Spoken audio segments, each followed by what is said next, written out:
हमारे चैनल को करें सब्सक्राइब और प्रेस करें बेल आइकॉन ताकि हर खबर पहुंचे सबसे पहले आपके पास। नमस्कार, आदाब, मैं रवि गुप्ता। टाइम्स टुडे दरभंगा में आपका स्वागत है।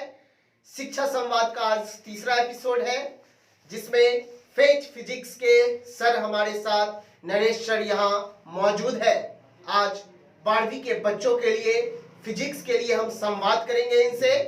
कार्यक्रम को आगे बढ़ाते हुए मैं बताना चाहूंगा, हमारे स्पॉन्सर है, सपोर्टर है Mithila institute of technology and medical science, RA educational consultant, excellent biology, MS graphics. इनके सहयोग से हम शिक्षा संवाद कार्यक्रम कर रहे हैं।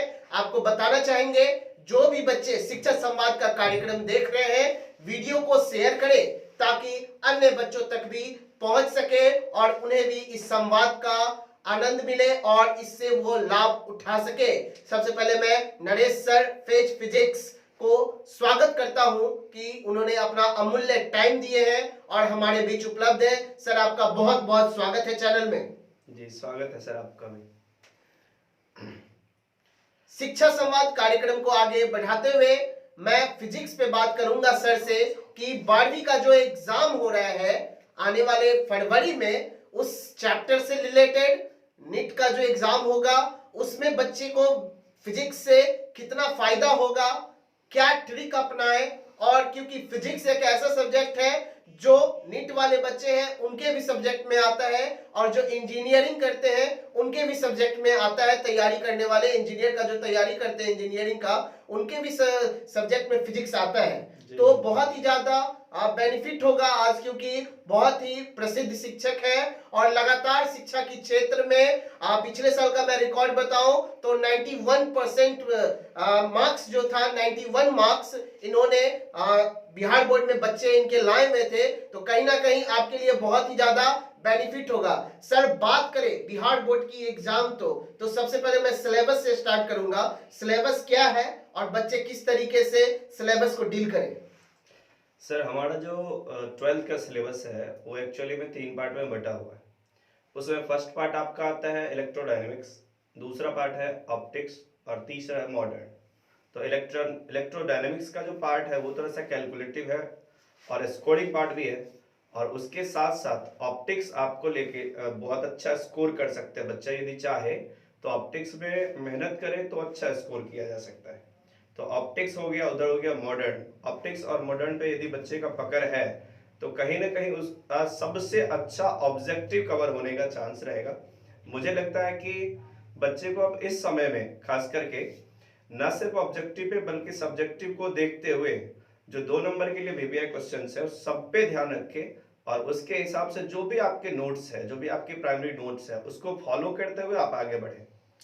तो बहुत अच्छी बातें सर ने बताई है और ये टिप्स हमेशा एक्सपीरियंस टीचर का बहुत ही ज्यादा फायदा होता है और उससे वो लाभ भी उठा सकते हैं।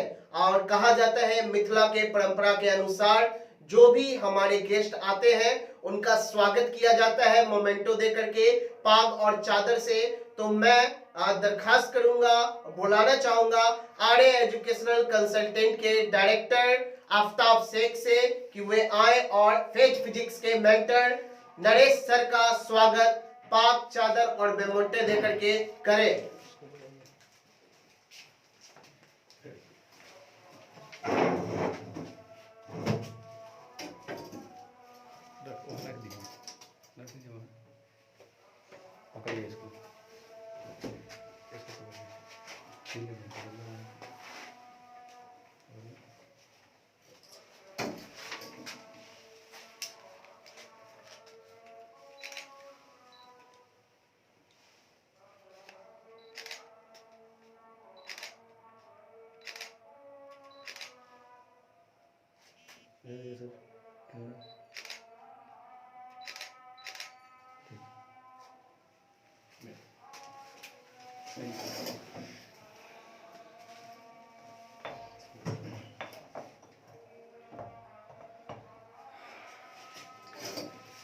सम्मान करना हमारे मिथिला में परंपरा है और सम्मान से कहीं ना कहीं जो समाज में अहम योगदान देते हुए आते हैं उनका भी हौसला बढ़ता है। नरेश सर लगातार शिक्षा के क्षेत्र में बहुत अच्छा कार्य कर रहे हैं और लगातार नए आयाम कायम करते हुए दरभंगा को एक अलग पहचान भी दे रहे हैं। तो टू द कंटिन्यू मैं संवाद को आगे बढ़ा रहा हूँ कि सर बात करें तो सिलेबस की आपने बता दी कि क्या सिलेबस है जी। उसका, और बच्चे 12वीं का एग्जाम क्योंकि 10-15 दिन के बाद एग्जाम आना है, बहुत क्लोज आ गया है। कल से उन लोगों का प्रैक्टिकल भी में भी स्टार्ट है। कल से उन लोगों का प्रैक्टिकल। तो एक तो प्रैक्टिकल में माइंड डाइवर्ट हो जाएगा उन लोगों का। बच्चे अभी सारे के सारे जितने भी बच्चे हैं वो घर गए हैं और जा रहे हैं। कुछ बच्चे अभी है जो सामने हमसे बातचीत हुई तो उनको पता चला कि सारे बच्चे अभी घर पहुंच रहे हैं। कल से उनका प्रैक्टिकल पेपर स्टार्ट हो रहा है। प्रैक्टिकल देने के बाद जो भी बच्चे प्रैक्टिकल में इन्वॉल्व हो रहे हैं, जो बच्चे दरभंगा में हैं वो तो ठीक है, उनका बेस है, उनको ज्यादा डिस्टरबेंस नहीं होगा। पर जो बच्चे घर जा रहे हैं, जिनका गांव में अपना कॉलेज है, वो सारे बच्चे ज्यादा इन्वॉल्व ना हो प्रैक्टिकल देने के बाद अपने घरों में या अपने दोस्तों में ज्यादा इन्वॉल्व ना हो। खास करके बच्चे अब ये ध्यान रखें कि हमारा कंसंट्रेशन ना बिगड़े। मेन जो प्रॉब्लम होती है ना, वो क्या होता है कि यहाँ पे हम लोग जितना भी गाइड कर सकते हैं, जितना मोटिवेट कर सकते हैं बच्चे को, सारे टीचर्स यही कोशिश कर रहे हैं कि कम से कम उनका एग्जाम चले जाए अच्छे से, क्योंकि 4 महीने जो उसका बर्बाद होता है ना, तो बहुत ज्यादा प्रेशर होता है बच्चे के ऊपर। एक तो हमारे टीचर्स के ऊपर भी बहुत ज्यादा प्रेशर होता है कहीं ना कहीं सिलेबस को लेके कि किस तरीके से हम लोग सिलेबस मैनेज करते हैं। और उसके बाद यदि इस टाइम में, लास्ट टाइम में जो आपका कोर टाइम होता है, सबसे वैल्यूएबल समय है, इस समय में यदि बच्चा अपना कंसंट्रेशन खोता है तो कहीं ना कहीं बहुत बड़ा लॉस हो सकता है। तो इसको देखते हुए मैं बच्चे को ये सजेस्ट करता हूँ कि आप घर पे ना बैठे, आप दोस्तों में इन्वॉल्व ना हो। आप ये ना सोचे कि हम फ्री हो चुके हैं, आपको ये सोचना चाहिए कि कैसे अब हमारा जो 15 दिन का सबसे ज्यादा वैल्यूएबल समय है उसमें हम हाई से हाई कितना स्कोर कर सकते हैं। आप 95, 96, 97 इवन जितना आपसे पॉसिबल हो सकता है उतना तक पहुंचने की कोशिश करिए। बिल्कुल सर ने जैसे आपको कहा है कि 95, 96 स्कोर कर सकते हैं, तो मैंने पहले भी बताया था कि सर का पिछले साल का रिकॉर्ड है बिहार बोर्ड में 91 मार्क्स। तो कहीं ना कहीं बहुत ही वैल्यूएबल मार्क्स आया है और उसके द्वारा आप नीट में भी और उसमें एडवांस जेई मेंस में भी आपको बहुत ही अच्छा स्कोप रहेगा। और जो बच्चे पीएचडी वगैरह करना चाहते हैं उनके लिए भी फिजिक्स का रास्ता बहुत अच्छा से खुला रहेगा। सर बात करें बिहार बोर्ड के एग्जाम को लेकर के, तो जो सिलेबस है में आता है आपको एमसीक्यू 100 नंबर का एमसीक्यू रहता है और 50 आपको डन करना रहता है। नहीं, 70 मार्क्स एमसीक्यूज होता है फिजिक्स में, खास करके मैथ में होता है 100 नंबर का जी। तो 70 मार्क्स का जो आपका एमसीक्यूज होता है, मेरे ख्याल से मैंने सबसे बेस्ट तरीका अपनाया है एमसीक्यूज को सही करने का। 70 में सर कितना बनाना रहता है? 70 में से 35 आपको बनाने होते हैं। 35 जी, 50% बस। तो उसमें क्या है कि बच्चे, मैंने देखा है कि बच्चे क्या करते हैं ना कि अभी हर किसी के पास कोई ना कोई गेस होगा, जो सर से आपने पढ़ा होगा, उनके पास जो भी आप स्टडी मटेरियल होगा, वो जो भी आपने लिया होगा वहां से, वो आपके पास होगा। ठीक है, सारे बच्चे पढ़ते हैं, लेकिन उसके बाद क्या है कि उसको आप हाई स्कोर कैसे कर सकते हो, उसमें आपको इंप्रूवमेंट कैसे मिलेगा, वो आप थोड़ा सा गौर से सुनिए इन बातों को। क्योंकि मेनली जो प्रॉब्लम्स आती है, बच्चे एग्जाम देने के बाद आते हैं मिलने के लिए, उसके बाद बोलते हैं कि सर हमारा ये क्वेश्चन तो सही हो सकता था लेकिन उसको हमने बाय मिस्टेक गलत कर दिया। ठीक, तो मेरा मानना है कि आप सबसे पहले क्या करें कि जितने भी 1 से लेके 70 तक का आपका जितना क्वेश्चंस है, आप उसको पहले पढ़ें, एनालाइज करें क्वेश्चंस को। क्या है, फर्स्ट क्वेश्चन आपने पढ़ा, ठीक, फर्स्ट क्वेश्चन में आप श्योर है 100% सही ऑप्शन बी है, तो आप उसको टिक कर दें। सेकेंड क्वेश्चन आपने पढ़ा, आपको लग रहा है कि बी और सी ऑप्शन दोनों में से कोई भी हो सकता है, उसको आप सर्कल करें। और तीसरा क्वेश्चन आपने ऐसा पढ़ा जो आपके माइंड से आउट ऑफ है, आपको लग रहा है कि हमने इस क्वेश्चन को देखा है नहीं या हमसे नहीं बन सकता कैलकुलेटिव है, तो आप उसको क्रॉस करें। ये 3 कैटेगरी में आपको क्वेश्चंस को एनालाइज करना है पहले। तो उसके बाद जो टिक करता हो, जिसपे आपका 100% फेथ है कि ये 100% सही है, उसको टिक करते हो आप 70 क्वेश्चन तक जाए। उसके बाद ये देखें कि हमने कितना क्वेश्चन में नंबर ऑफ टिक लगाए, उस क्वेश्चंस को गिने और ये देखें कि आपका 35 उड़ गया, तब तक आपको सोचने की जरूरत नहीं। 35 से ज्यादा हो गया तो कुछ करने की जरूरत नहीं, आप ओएमआर शीट उठाए और उसमें अपना फिल करना स्टार्ट कर दे। पर यदि उसको आपको लगता है कि 35 क्वेश्चन से कम है, ठीक, तो आप क्या करें, जितने भी आपने सर्कल लगाए हुए उसको दोबारा पढ़ें और उसके बाद जो आपको बेस्ट लगता है कि ये हमारा सही हो सकता है, उसको टिक करके 35 तक पहुंचे। मेरे ख्याल से बेस्ट ऑप्शन रहेगा। आपका ऑब्जेक्टिव में हाई स्कोर करने का यहीं से आपको ऑप्शन मिलेगा और मैक्सिमम मुझे लगता है कि सबसे ज्यादा स्कोरिंग पार्ट ये हो सकता है ऑब्जेक्टिव। बिल्कुल, सर ने बहुत अच्छी-अच्छी बातें आपको बताई है और ऑब्जेक्टिव में आप कम गलती करें, उसके लिए सर ने जो ट्रिक्स दिए हैं, बहुत इम्पोर्टेंट है आपके लिए।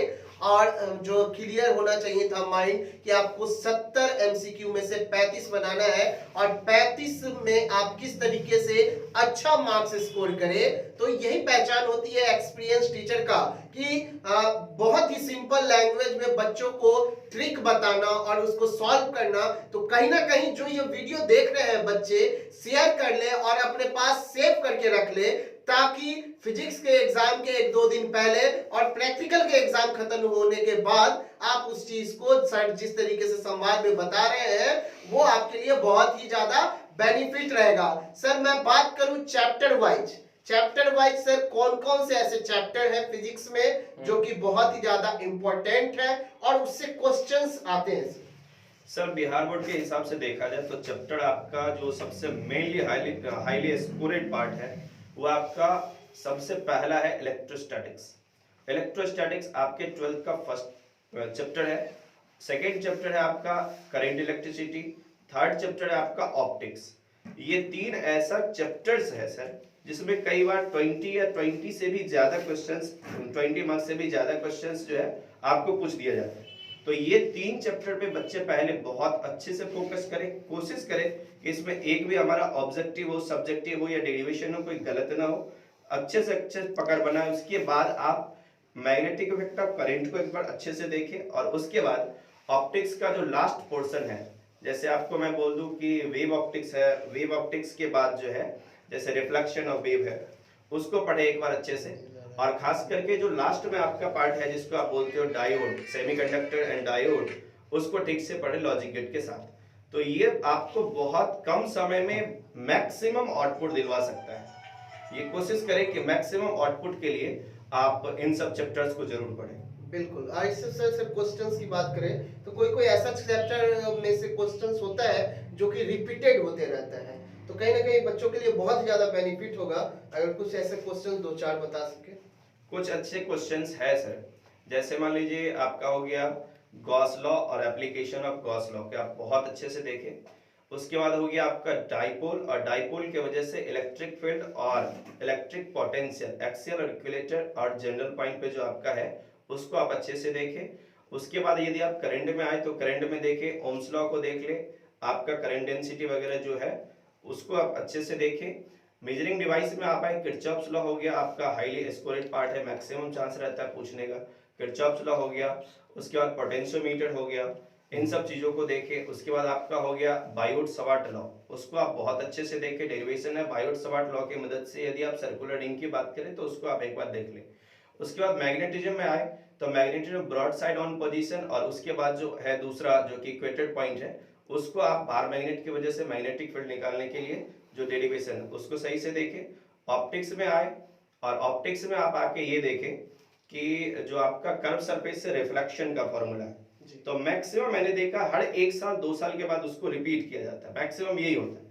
ठीक, तो या तो आपका जो लेंस मेकर फॉर्मूला है वो जैसे पिछली बार पूछ दिया तो उसको छोड़ दे, उसको छोड़ने के बाद हो सकता है वो ऑप्शन में आपसे पूछा जाए, पर उसको छोड़ दे और उसके बाद जो कर्व सरफेस से रिफ्रैक्शन का फॉर्मूला उसको देखें। मिनिमम डेविएशन जो है प्रिज्म से उसको आप देख ले, प्रिज्म को अच्छे से पढ़े।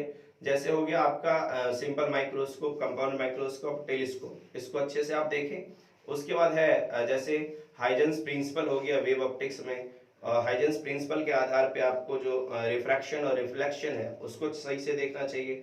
बच्चे को यंग्स मॉडुलस जो यंग्स डबल स्लिट एक्सपेरिमेंट है उसको बहुत अच्छे से देखना चाहिए।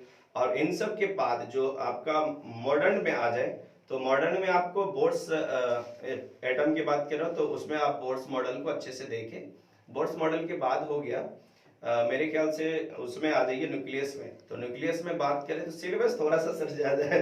हाँ, बिल्कुल बिल्कुल सर, आपने इस तरीके से आप बता रहे हैं, बहुत अच्छा इंटरेस्ट लग रहा है कि सर चलो बच्चों को इतना सारा क्वेश्चन पता चल रहा है और उनके माइंड में मेरा कुछ क्वेश्चन सर आपने ऐसा बताया ना। मैं भी एग्जाम दिया था 12th का, मैं भी साइंस का स्टूडेंट था, तो कुछ क्वेश्चंस ऐसे थे कि मुझे भी याद आया, मैं भी इस क्वेश्चन को डील कर चुका हूं। नहीं एक्चुअली क्या है कि फिजिक्स का थोड़ा सा सिलेबस ज्यादा बच्चे को स्टार्टिंग में लगता है कि सर कितना पढ़ा रहे हैं, उसमें हम टीचर्स की कोई गलती नहीं होती, एक्चुअली सिलेबस ही ज्यादा है आपका, तो उसमें हम नहीं कुछ कर सकते। कोशिश करते हैं हाईली जितना स्कोरेड पार्ट है उसको आप देख के सही से, जैसे हाफ लाइफ हो गया उसमें आने के बाद हाफ लाइफ, एवरेज लाइफ वगैरह उसको देख के ठीक से।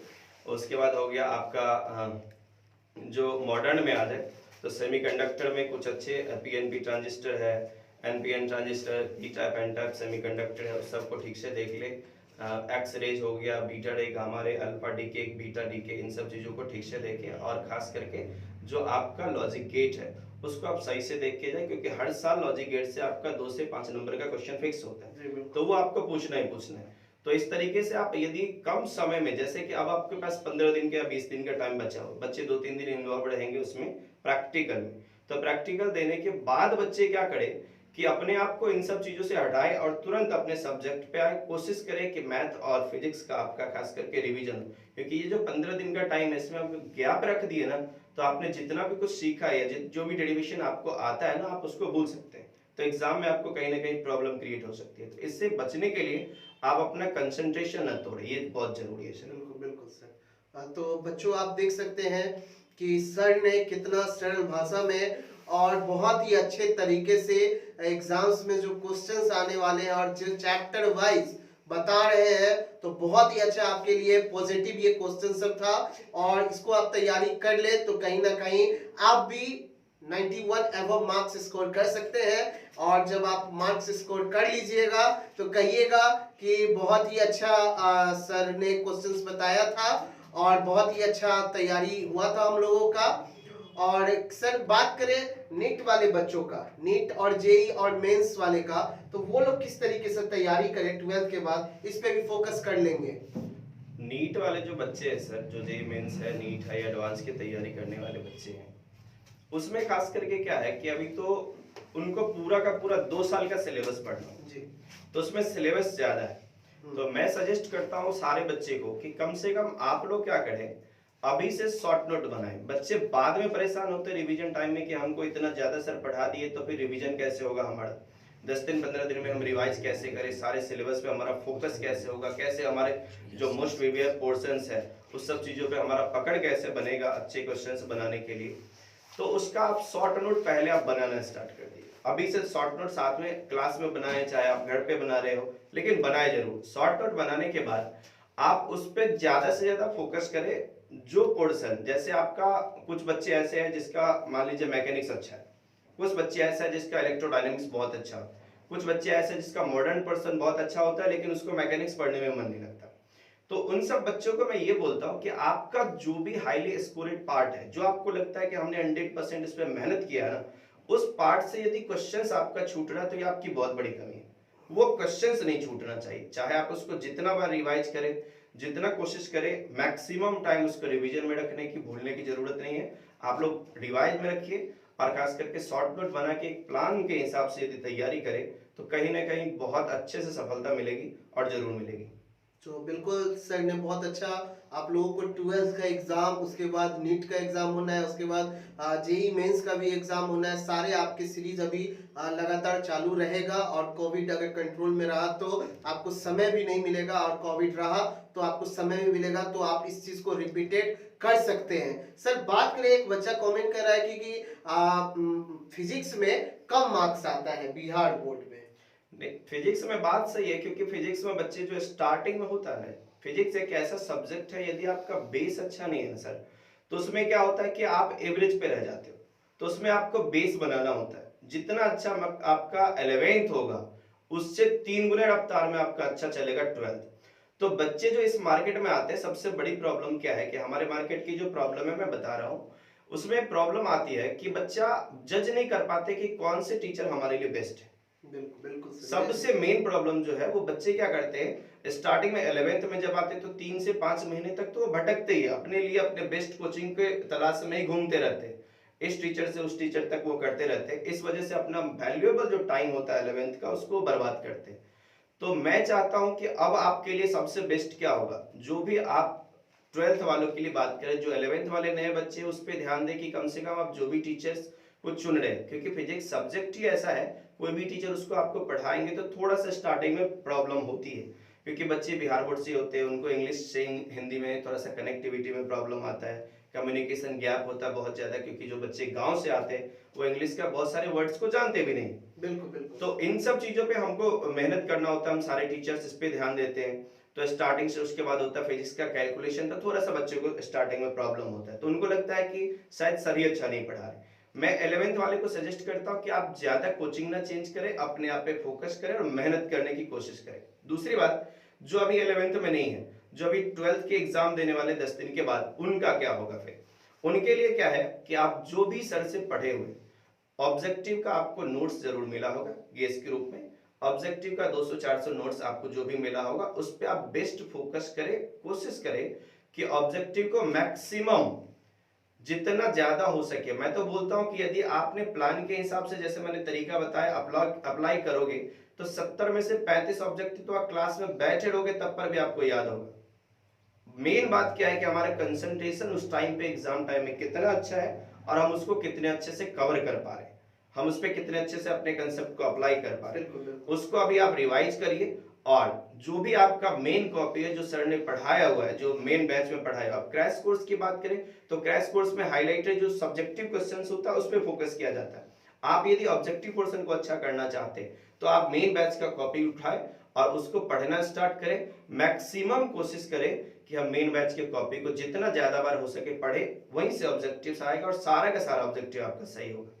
बिल्कुल, बहुत अच्छी अच्छी बातें सर ने बताई है। और सर बात करें तो कम टाइम में थ्योरी जो होता है, कोई थ्योरी दे दिया लिखने को, उसके लिए बच्चे कम समय में और थ्योरी को सही सही करे, इसके लिए क्या करें? बच्चे जो है ना सर, अपने यहाँ जो कुछ बच्चे जो प्रॉब्लम्स में जूझ रहे हैं, उनको ये लगता है कि हम किसी भी चीज को 100% याद करेंगे। आप याद करने की कोशिश ना करें, पहली गलती यहाँ से होता है बच्चे से। आप क्या करें, याद नहीं करें, क्योंकि फिजिक्स है, उसमें कुछ पोर्शन याद करने वाला आपको लगता है, कुछ पोर्शन कैलकुलेटिव होता है। जो कैलकुलेशन है वो आपसे याद होगा ही नहीं, तो कैलकुलेशन को याद करने की गलती ना करें। मेन क्या है कि आपके पास से 6 ऑप्शन है, मतलब question, number of question subjective की बात करें तो उसमें आपको 3 क्वेश्चन बनाने हैं, पर ऑप्शन में 6 क्वेश्चन आपको मिलेंगे। तो 6 में से सबसे पहले उस 3 क्वेश्चन को सेलेक्ट करें जिसका आंसर आपको बहुत अच्छे से आता है। मेन बात ये नहीं होता कि क्वेश्चन का आंसर लिखना, मेन बात ये होता है कि क्वेश्चन का आंसर एक इफेक्टिव वे में लिखना जरूरी होता है। तो आप इफेक्टिव वे में जिस क्वेश्चंस को लिख सकते हैं उसका सिलेक्शन करें, उसके बाद माइंड स्थिर करके कोशिश करें कि राइटिंग वगैरह सही होते हुए सब कुछ बेस्ट जाए। और लास्ट में जो है आप हर एक चीज को अंडरलाइन करें, जो भी आपको लगता है कि हमारा मेन कैलकुलेशन होने के बाद जो डेरिवेशन है या कुछ पार्ट ऐसा है जिसपे आपको लगता है कि नहीं, हम इसको जो लास्ट फाइनल जो रिजल्ट आया उसको आप अंडरलाइन करें, ताकि एग्जामिनर को वो दिखेगा, आपके कॉपी में क्वालिटी नजर आएगी, तभी आपको 1 नंबर ज्यादा मिलेगा दूसरों से, तब आप हाईली स्कोर कर सकते हैं। बहुत अच्छी अच्छी बातें सर ने बताई है। और हम आपको बताना चाहेंगे, जो भी बच्चे वीडियो देख रहे हैं वो जल्दी जल्दी शेयर करें, ताकि जो अब दूर दराज घर में बैठ के तैयारी कर रहे हैं तो नरेश सर का जरूर इस वीडियो को देख ले और फिजिक्स का एक्सपीरियंस ले और उस चीज से आप बेनिफिट भी अपना सके। तो लगातार कहा जाता है जो एक्सपीरियंस टीचर आते हैं और उनका जो संवाद होता है कहीं ना कहीं बहुत ही प्लस पॉइंट में होता है। इसी तरीके से हम कल भी हाजिर होंगे कॉमर्स के निफ्ट कॉमर्स क्लास के सर तबरेज आलम सर के साथ में, और शाम 7 बजे हम लोग एसआरएम इंग्लिश क्लासेस के एम कुमार सर के साथ भी हाजिर हो रहे हैं इंग्लिश सब्जेक्ट को लेकर के, और 12 बजे तबरेज आलम सर के साथ भी रूबरू हो रहे हैं आपसे। वीडियो को आप ज्यादा से ज्यादा शेयर करें और लाइक करें और दूसरे तक को भी भेजें, ताकि वो भी अपने इस संवाद से बेनिफिट ले सके। और सर भी कुछ कहना चाह रहे हैं बच्चों से, ये भी आप बहुत ही ज्यादा गंभीर लें और अच्छे से सुने। अभी तक मैंने देखा है, खास करके जो 12th में अपियरिंग वाले बच्चे हैं, लास्ट टाइम में थोड़ा सा घबरा जाते हैं। बिल्कुल बिल्कुल। सबसे पहले आप क्या करें, अपने माइंड को स्थिर करें और ये कोशिश करें कि जो पोर्शन आपका अच्छा है उसको आप रिपीट करें, क्योंकि जो पोर्शन आपका वीक है हो सकता है वहां से क्वेश्चन ही ना आए। जी जी जी। तो ये भी हो सकता है, तो आपको ये नहीं सोचना है, घबराना नहीं। इसमें क्या है, आप अपने कॉपी का वो पोर्शन ज्यादा से ज्यादा पढ़े जिस पे आपको कॉन्फिडेंस लगे, ये लगे कि ये क्वेश्चन यदि आया ना तो मैं पूरा कॉन्फिडेंटली उसको लिख पाऊंगा, तो ये सबसे बेस्ट रहेगा। मैंने देखा है बच्चे बहुत परेशान रहते हैं स्टार्टिंग में, लेकिन जिन बच्चों से जुड़ता हूँ, खास करके जो बच्चे से बातचीत होती है, तो उसे हमको पता चलता है कि बच्चे सारे एवरेज होते हैं, हर किसी को इस टाइम में आने के बाद ऐसा लग रहा होता है कि हमारा तैयारी पूरा नहीं हुआ, लेकिन वो बच्चे हाईली स्कोर भी करते हैं। तो अब आपको कंसंट्रेशन नहीं खोना है, अपने आप पे विश्वास रखना है, अपने स्टडी मटेरियल जो भी आपके सर पढ़ाए उस पे स्टडी मटेरियल पे विश्वास रखिए और उसी को बार बार पढ़िए। आप नेट पे सर्च करके इधर उधर करके अपना टाइम बर्बाद नहीं करिए। मैक्सिमम कोशिश करिए कि जितना ज्यादा हो सके अपने आप को इन्वॉल्व करें अपने स्टडी मटेरियल से, और अभी से लेके एग्जाम तक यदि आपने इन सब चीजों को फॉलो किया तो बेस्ट स्कोर होगा। बाकी हर किसी के लिए, जितने भी बच्चे अभी लाइव है जो देख रहे हैं, जो वीडियो बाद में भी देखेंगे, उसको फेज फिजिक्स के तरफ से, हमारे जितने भी मेंबर्स हैं उन सभी के तरफ से बहुत बहुत शुभकामनाएं। धन्यवाद। तो कहा जाता है यूं ही नहीं, नरेश सर के यहाँ इतने बच्चों का क्राउड रहता है। आप देख सकते हैं बहुत ही सिंपल तरीके में सर ने बहुत अच्छी अच्छी बातें आपको बताई है। आप हमारे साथ ऐसे ही बने रहे। कल फिर से हम नए शिक्षक के साथ नया संवाद लेकर के आ रहे हैं आपके लिए। धन्यवाद, और सर का भी बहुत बहुत धन्यवाद। जी धन्यवाद।